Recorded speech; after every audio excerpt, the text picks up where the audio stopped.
I say it's gritty. That's the word I would use is grit. I thought our kids fought, and we found a way. And that team in Baylor that team won 11 games. They were in a conference championship game a year ago. They got several NFL players, and we helped them quite a bit in the first half. But our kids fought, and we found a way to win. And my hope is, now we've got to continue to get better. We've got to get way better offensively. But my hope is we can point back to this game in this second half and us finding a way to win and not lose, which is what I was talking about after the game at Oklahoma State. We found ways to lose that game. Here at home, we found a way to win.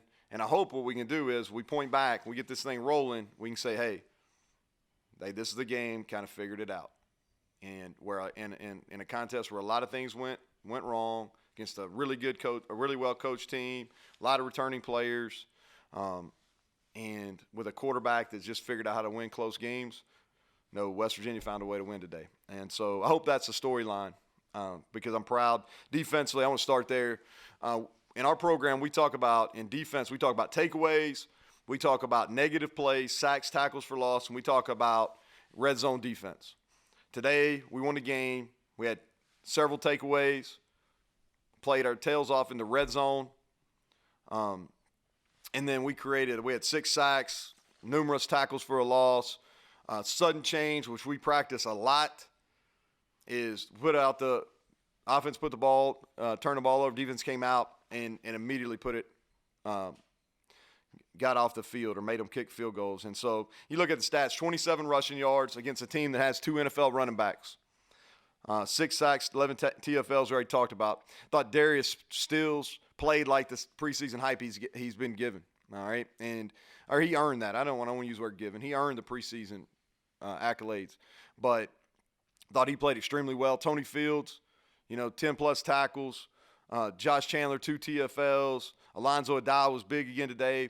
Tykeet Smith and I thought Drayshawn Miller, huge interceptions. I thought special teams-wise, we flipped the field. I thought our coverage units were special. You're talking about a kickoff return team that returned 2 for a touchdown last week. We tackled them inside the 25 every time. We flipped the field, made them fair catch. Our punt team did. I thought we were really good there. Obviously, had the costly mistake on punt return. And then offense, here's the deal. It wasn't good enough.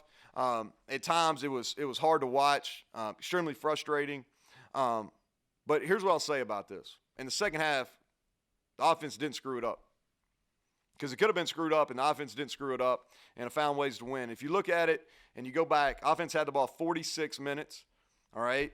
But here's where we figured out a way to win today, where we didn't find a way to win last week, is 3 for 3 on 4th down, okay? Red zone 4 for 4, all right? And then if you look at our second half scoring drive, okay, and I wish we were saying plural, but it was a drive. All right, we ran the ball 8 times, and we figured out a way. We figured out a way to get it in the end zone, and I thought we played well in overtimes. I thought for whatever reason we kind of relaxed and just played. But there's a lot of we got to clean up offensively. We got plenty of time to do it. But gritty win overall, and with that, I'll open it up for questions.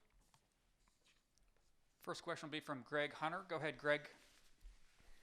So, Neal, you talk about those 4th down plays. Was that something that you sort of knew you were going to have to push that button going in, and then talk specifically about the one in overtime on 4th and inches and going for it and then throwing out of that to Michael Lossner?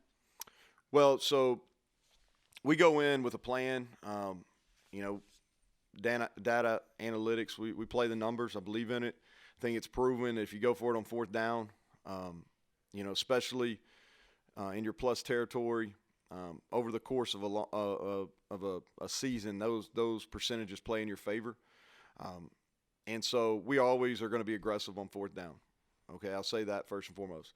And then in overtime, if you look at the numbers, and this is something that was a little bit of an off-season study for me, is if you get the ball first, field goals do not win in overtime.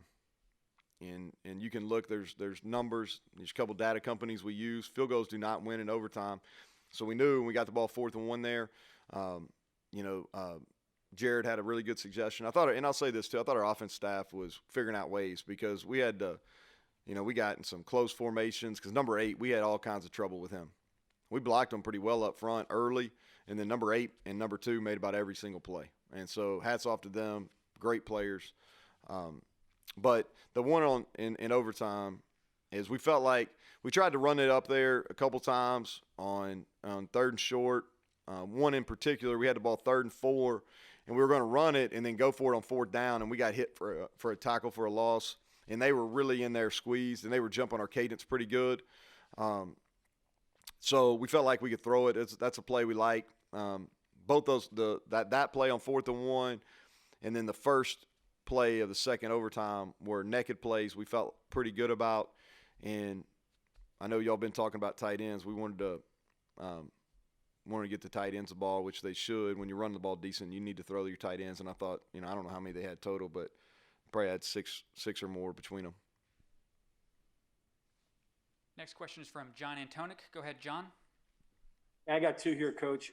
First of all, just expand on what Darius Stills did, because it looked like effort-wise he was really out there and then basically lining up in our backfield a lot.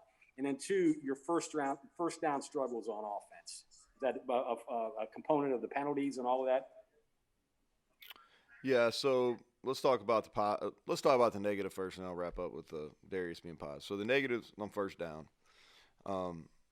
We figured out a way in the first half, in the first 2 drives in the second half, to get in our own way about as good as you can possibly do it. Okay, and it could be procedure penalties, it could be drop passes, it could be poor passes, it could be falling off on blocks, it could be bad play calls, all the above. It went about as bad as it could go. All right, we started off with a good drive. We really felt good coming in. We had a good week of practice. People don't want to hear that. We had a good week of practice. First drive of the game, we take it however many yards down the field, and score. And then after that we struggled, and it really wasn't. And they're good on defense, so I'm not trying to. But we just got in our own way. Now, the positives on that were a year ago we would have never overcame that, okay? But we've talked a lot about, stopping complaining, stopping the blame game, and stop defending and stop excusing. BCD is kind of what we talk about: blame, complain, defend, excuse. And where the growth is offensively is we figured it out really from the 3rd drive on. Not all of them were scoring drives, okay, but we figured it out where we got some movement. And we figured out ways, and we had some guys be really unselfish, and we were able to move the ball, and we had a big scoring drive, and then we were able to put it in the end zone twice. So we've got to get it cleaned up. We'll worry about that another day. I'm gonna be happy we won. Darius, I thought he's had 2 really good weeks of preparation. Okay, and so Darius has flashed on and off, and again in his career on game day. He really has. Where we've been really pushing him, and Coach Leslie is the number 1, and Mike Joseph and myself, where we've been really pushing him is his preparation, taking care of his body, how he practices, and if he'll do that and really devote himself all week, not just on Saturday, if he'll devote himself all week on Saturday, then he'll be productive, and then at the end of this year he's going to get what he wants, which is an opportunity to play at the next level. And so for 2 weeks, he's done that.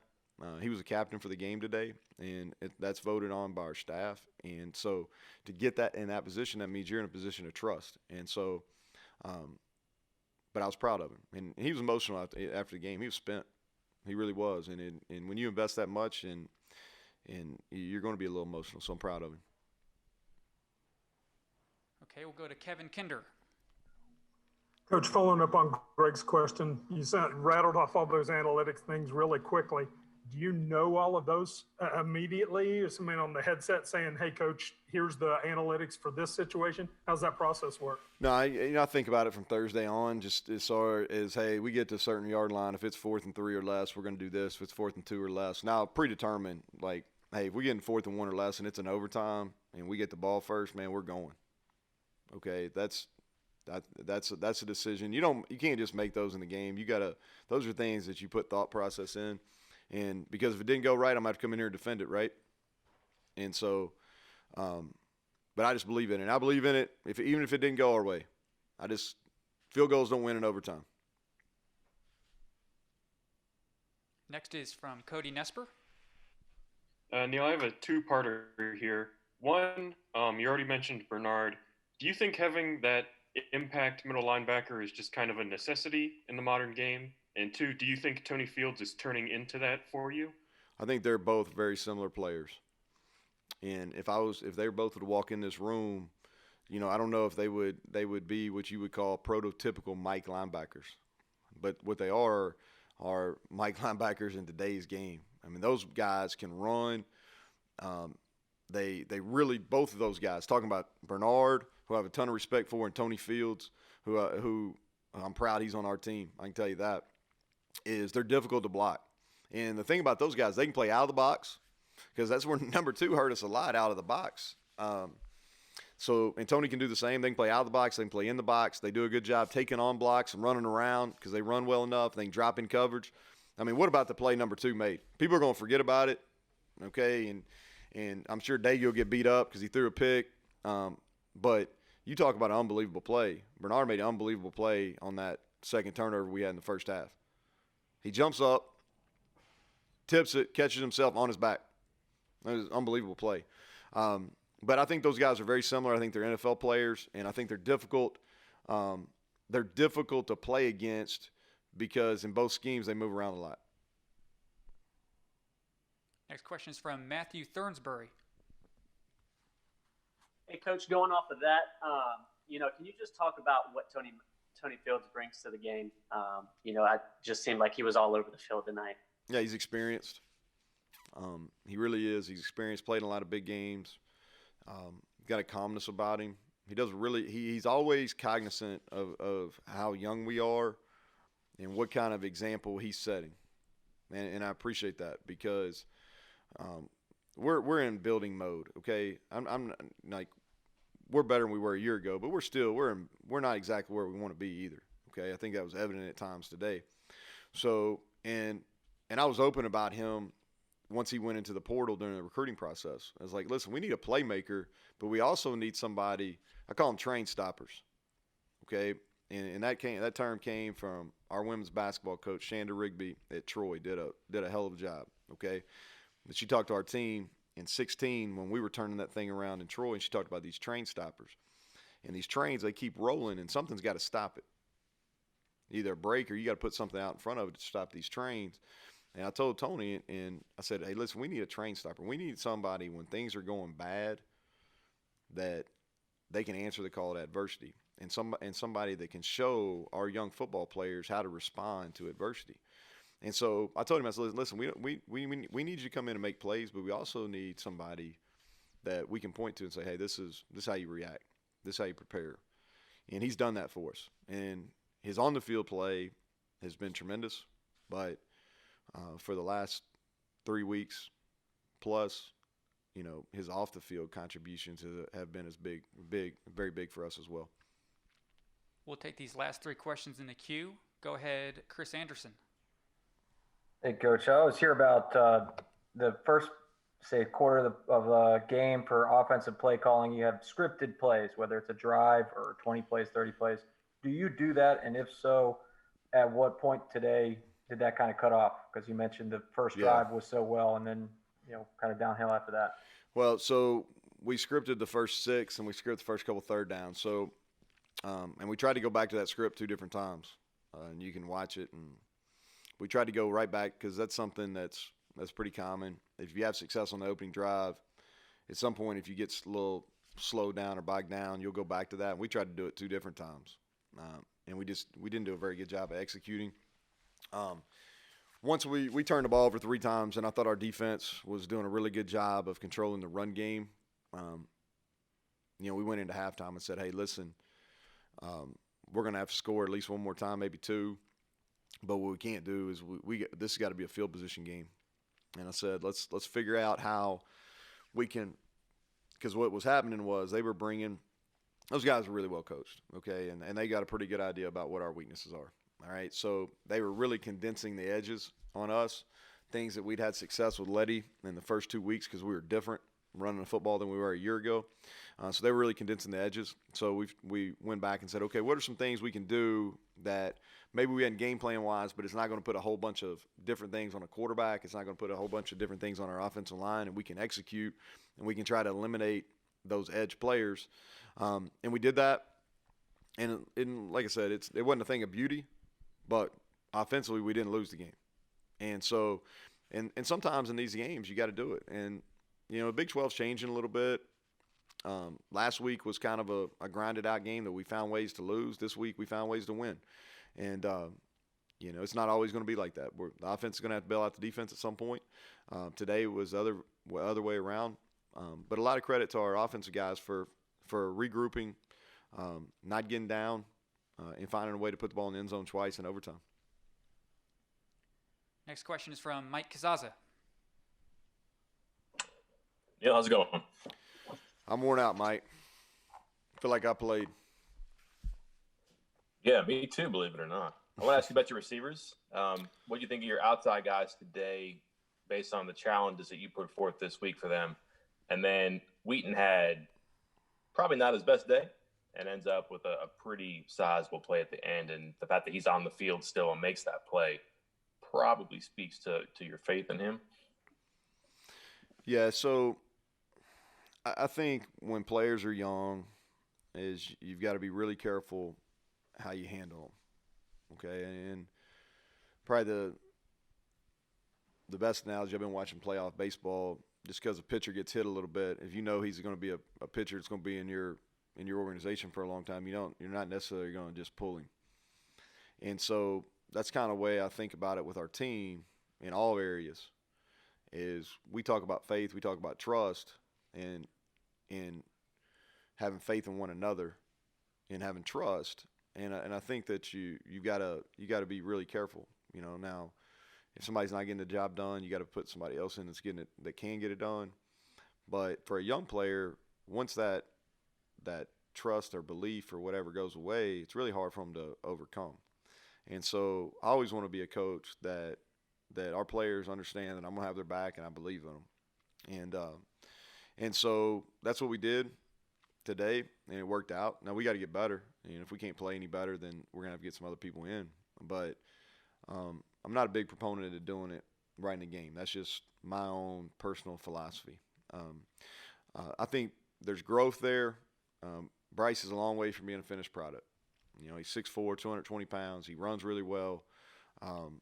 But he's still learning how to play. He didn't play a lot last year. Came on at the end, played some. Today wasn't his best day, but I'll say again, growth. He showed growth.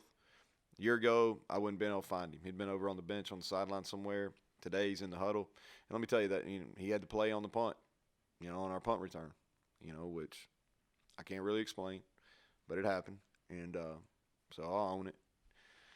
But he overcame that too, came back and made a difficult catch in the end zone there on the first touchdown in overtime. And so proud of him. As far as a receiver group, we got to play better. Ball hit the ground too many times. We had drops. We got to help the quarterback, But I will say this: we put them in a position where they had to really block. We got in those condensed formations, and they had to block number 8, and they got it done. And Sam, we'll go to you for a final question.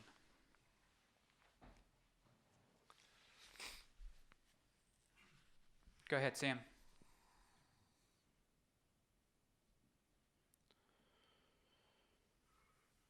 Sam on. Is he muted? Go ahead, You guys Sam. hear me? Yeah, we got you, Sam. Sorry about that, Coach. There You mentioned Darius obviously breaking out earlier today. I believe he had 2.5 sacks. But overall, the team had 6 with 11 TFLs. It really seemed like you guys were owning the box. What did you guys think of, or what did you think of your guys' defensive line play, and how critical was it to the win? Yeah, I was really pleased with our defense overall. I thought that Coach Leslie and Coach Adai did a tremendous job with the game plan coming in.